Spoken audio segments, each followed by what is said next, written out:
Hi, thought I'd make a little update to Star Wizards. I know it hasn't been that long, but I've made a lot of progress.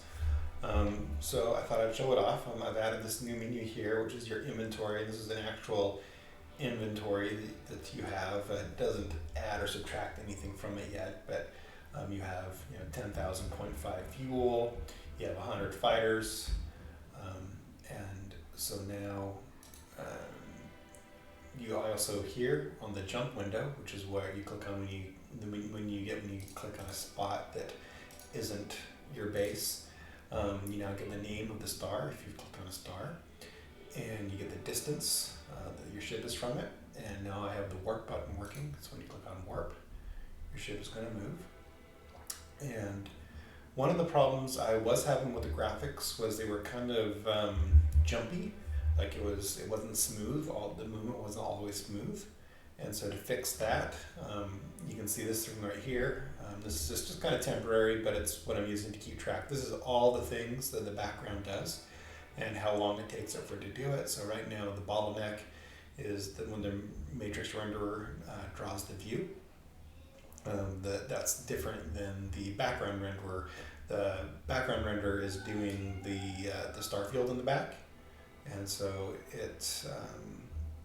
it moves more when you're moving things. It goes up more when you move things around, but once you're frozen, it really doesn't have much to do.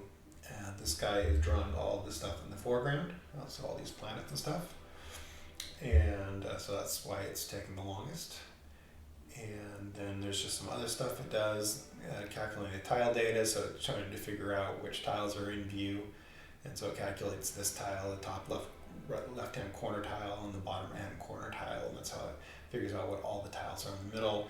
All of my tiles have a unique ID that can be calculated based on its XY coordinate, and so you can know the system just does some math to find out which tiles go where.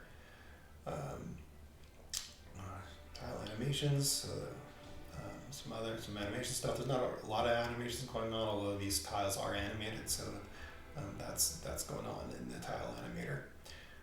Particles. So I got that bug worked out with the particles. So let's jump.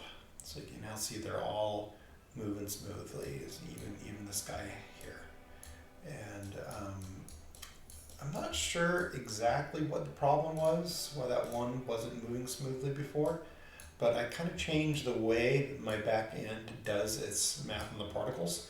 And before it was kind of based on one movement per frame rate, but since the frame rate is constantly can be changing based on if you're doing this or whatnot, I moved all of the particle movement into a background thread, and that seems to have solved all of the issues. So one problem I've been running into is determining when you actually hit something. So when it hits its destination, and so I've tried several different ways to figure out that it needs to stop moving.